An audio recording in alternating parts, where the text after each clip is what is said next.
di bawahnya itu warnanya apa? Kalau anemis biasanya warnanya apa? Pucat ya. Yang normal merah muda ya. Kalau pucat dia berarti mungkin anemis ya. Anemis. Nanti dilihat, dicek dengan pemeriksaan laboratorium hemoglobinnya berapa. Nah, setelah mata apa lagi dia? Hidung ya. Dengan menggunakan penlight.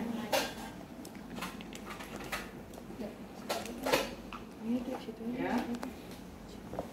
Obat ini baru dinyalain ya. Nah, dilihat apakah ada apa? Solid ya. Ada sekret atau enggak ya. Nah, setelah itu melihat mulut ya. Mulut mulai dari bibirnya dilihat kering atau lembab ya, kelembabannya. Kemudian kita lihat juga dengan senter ya, melihat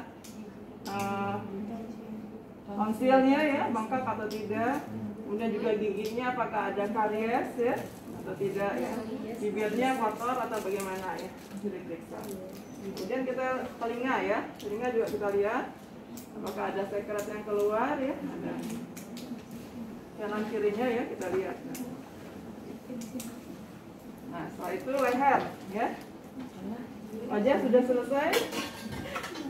Lanjutkan ke leher ya. Leher kita raba. Apakah ada benjolan? Kemudian ibunya suruh apa? Menelan. Ya, ibunya suruh menelan ya. Nanti ada raba. Sambil dilihat simetris atau tidak, ada benjolan atau tidak. Kemudian tadi diraba ibunya. Kita lanjut ke bagian dada ya. Jadi ini dibuka ibunya, bajunya. Bagian baju atas ya. Nah, dilihat simetris atau tidak. Terus apa lagi? Putingnya menonjol atau masuk ke dalam ya. Kemudian dilihat ada sekitar putingnya ini ada namanya areola. Areolanya juga berwarna lebih gelap ya.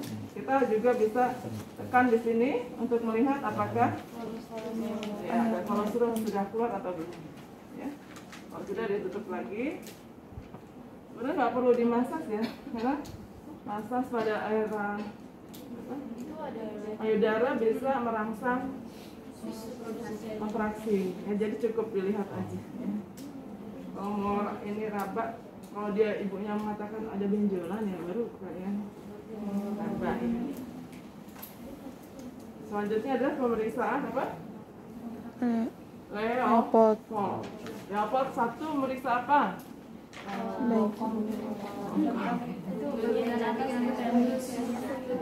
Bagian atas. Jadi Leopold 1 itu untuk memeriksa bagian fundus uteri ya.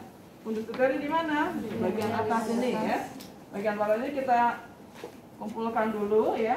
Ya, kemudian kita raba di sini apa?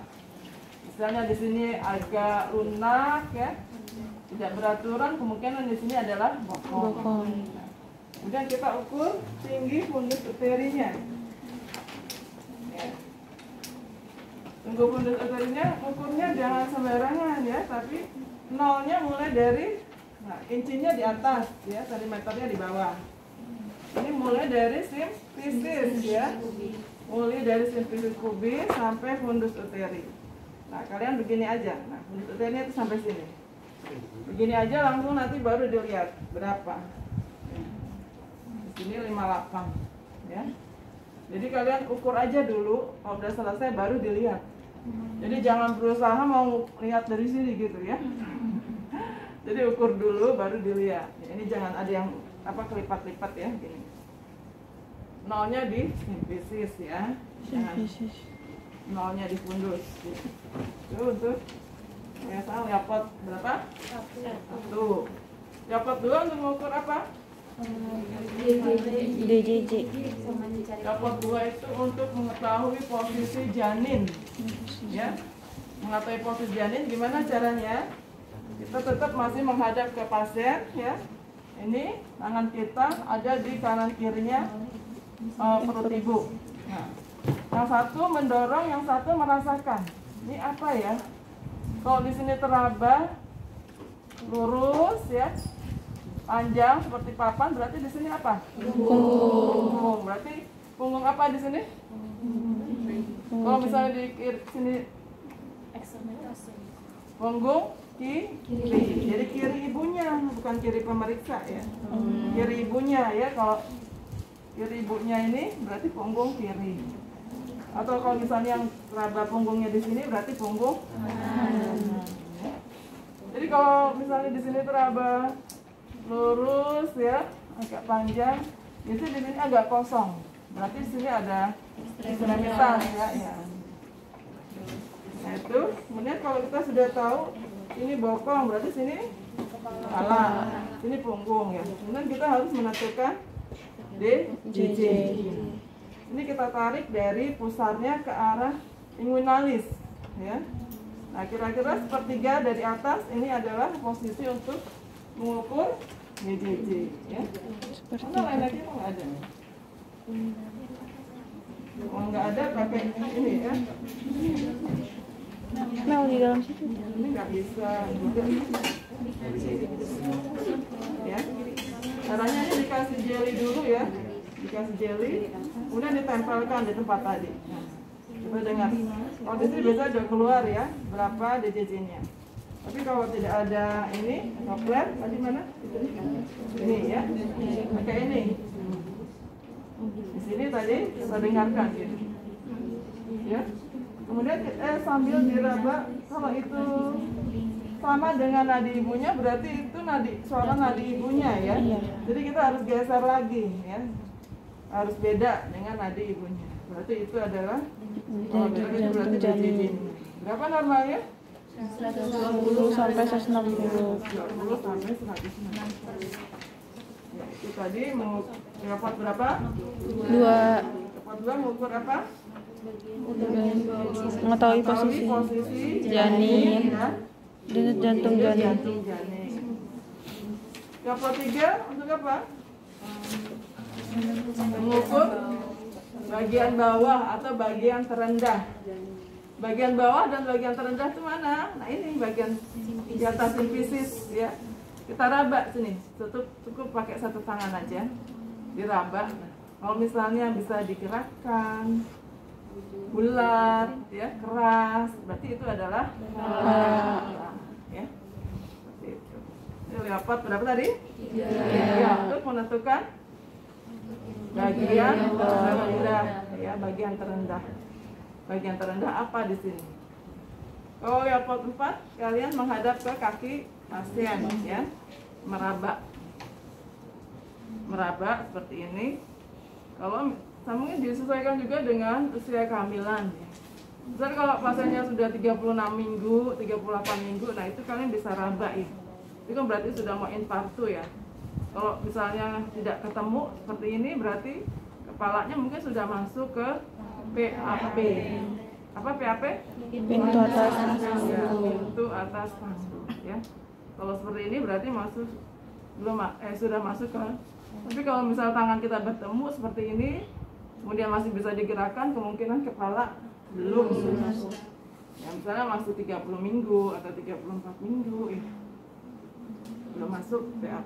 Nah itu tadi Leopold 1 sampai Leopold 4. Nah selanjutnya kita memeriksa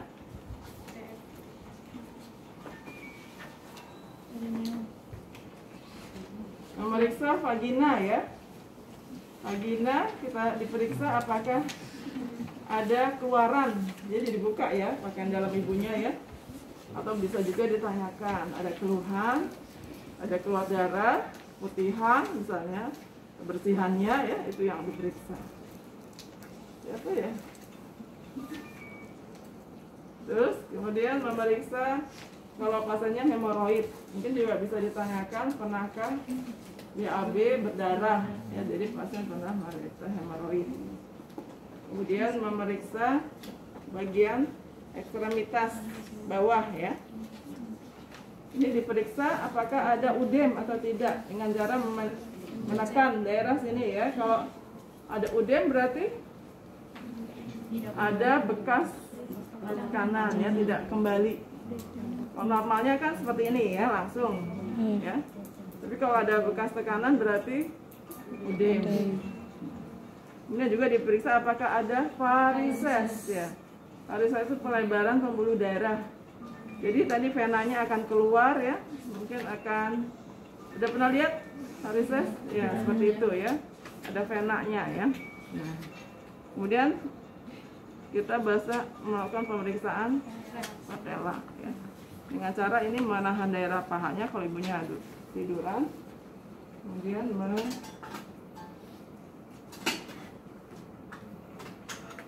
menekan daerah ini ya.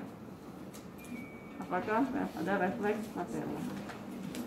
Ya, nanti kalian refleks patella bisa dipraktekkan dengan sama teman ya. Bagaimana cara positif atau enggak refleks patella. Nah, itu ada pertanyaan? Siapa ya? Ada pertanyaan? Sudah jelas? Untuk pemeriksaan ibu hamil? Kalau pemeriksaan vaginanya itu gimana, Bu? Pemeriksaan vaginanya, perineumnya. Nah, vaginanya kalau mau diperiksa bisa ya, misalnya dibuka dulu pakaian dalamnya ibunya. Kamu lihat tuh, apakah ada sekretnya ya. Lokian. Ibunya mengeluh gatal ya, keputihan atau enggak, diperiksa aja dilihat vaginanya ya. Ibu izin, berarti kalau misalnya ibunya nggak ada keluhan pada vagina nggak usah diperiksa ya. Mungkin ada juga sih ibu yang nggak mau ngomong ya, mungkin ya, tapi bisa aja tapi biasanya selama ini nggak diperiksa sih ya kan. Kalau teorinya sih harus diperiksa gitu ya, dilihat apakah ada sekret yang abnormal ya, yang tidak seharusnya ada pada ibu hamil. Ya dilihat aja vaginanya. Bu, izin Bu, kalau buat yang pakai handphone itu pakai dari awal yang pemeriksaan dari fisik itu apa pas lagi pemeriksaan di vagina itu? Enggak boleh dari awal. Dari awal aja ya. Tapi setelah kan habis periksa vagina sama anus ya Bu, itu kita lepas sarung tangan atau pakai sarung tangan baru atau jadi meriksa kaki? Sebenarnya dari kepala itu nggak perlu pakai sarung tangan. Ya mungkin yang lebih pas periksa vagina, hemoroid baru pakai sarung tangan. Oh, yang lain sebenarnya sih nggak perlu ya. Tapi kan karena sekarang ada pandemi itu ya, jadi berhati-hati. Jadi dari awal sudah menggunakan sarung tangan. Lepas ya. Berarti setelah memeriksa vagina sama Iya, kalau sudah memeriksa itu diperiksa, apalagi kalau kamu megang pasiennya diganti sarung tangan. berarti pas bagian kaki itu nggak pakai sarung Nggak tangan? usah ya, nggak apa-apa ya. Suruh duduk ibunya, diperiksa patelanya ya. Ditekan. Ada lagi? Ibu, izin bertanya yang leopard 4 Ibu, saya belum paham yang ada 5/5, 2/5 yang itu. Oh iya. Sebenarnya sih intinya sudah masuk atau belum aja. Yang 2/5 itu nggak usah lah ya, masa sedetail itu gitu ya. Ya, diperiksa aja kalau misalnya, oh ternyata masih bisa digerakkan, masih kepalanya belum masuk gitu. Tapi kalau misalnya ternyata begini ya, nggak bisa digerakkan lagi kepalanya biasanya kalau udah itu, nah itu berarti juga udah masuk PAP. Kan kalau sebagian sudah masuk kepala, masuk PAP nggak bisa digerakkan lagi. Ada lagi? Ibu izin bertanya, untuk yang hasil refleks patella itu bisa menandakan ibunya ada hipertensi atau? Enggak, refleks patella itu pemeriksaan untuk saraf. Ya. Kalau hipertensi apa yang diperiksa? Tekanan darah. Soalnya di YouTube itu dia refleks patellanya kalau berlebihan dia menandakan, kalau refleksnya enggak berlebihan ya itu sih. Kalau hipertensi kita periksa tekanan darahnya aja. Kalau lebih dari 160 ya, kemudian pasiennya biasanya mengeluh mual, muntah. Nah itu kira-kira apa diagnosanya? Preeklamsi ya. Preeklamsi, kemungkinan ibu preeklamsi. Tapi kalau kita kan tidak mendiagnosa penyakit ya, cuma kita harus tahu ya kalau misalnya ibunya muntah, ini ya, hiperemesis gravidarum ya, kemudian tensinya tinggi, kemudian juga bengkak pada kakinya ya, edemnya berlebihan ya. Udem ini ada dua ya, ada yang patologis, ada yang Fisiologis. Kalau yang patologis setelah ditekan lebih dari 2 detik tidak kembali, itu namanya patologis. Tapi kalau kurang dari 2 detik masih fisiologis ya. Misalnya emang sering bengkak ibu hamil, bisa misalnya kalau tidur ditinggikan. Kalau yang fisiologis cukup ditinggikan kalau tidur. Juga garamnya agak dikurangi. Bukan nggak boleh sama sekali ya, garamnya ya dikurangin. Ada lagi pertanyaan? Ibu, izin bertanya mengenai yang tadi pelvis bagian dada. Tadi kan dilihat simetris atau enggak itu payudaranya ya Bu? Iya. Lalu saya pernah baca kalau misalnya payudara itu emang normalnya agak... Iya, yang satu lebih besar dari yang lainnya ya, itu juga masih normal ya. Jadi nggak harus simetris sama ya. Memang biasanya satu lebih besar dari yang lain. Terus sama ini Bu, puting menonjol atau tidak dan warna areola itu indikasinya apa ya Bu? Kayak warna areola lebih gelap atau lebih apa gitu? Ya arealanya memang pada ibu hamil lebih gelap ya, lebih hiperpigmentasi, jadi lebih gelap. Terus kalau puting itu untuk persiapan laktasi ya. Jadi kalau misalnya masuk ke dalam, diupayakan ibunya untuk ditarik-tarik keluar ya. Kalau sudah melahirkan biasanya dipakai squid ya, pakai squid yang 10 mili ya, tarik supaya keluar. Jadi untuk persiapan laktasi berikutnya ya, untuk IMD dan ASI eksklusif ya. Jadi dipersiapkan sejak dari kehamilan. Kemudian juga misalnya kalau ada yang tersumbat biasanya ya di pori-pori puting susunya itu harus dibersihkan dengan minyak kelapa ya. Dikompres, jadi di kapas dibasahi minyak kelapa, ditaruh di situ, nanti jadi terangkat kotorannya ya, jadi bersih. Ada lagi? Ya, kalau udah jelas silakan kalian latihan ya, latihan dengan, atau ada satu orang yang mau demonstrasi ulang, silakan. Siapa yang mau jadi ininya, jadi perawatnya, silakan.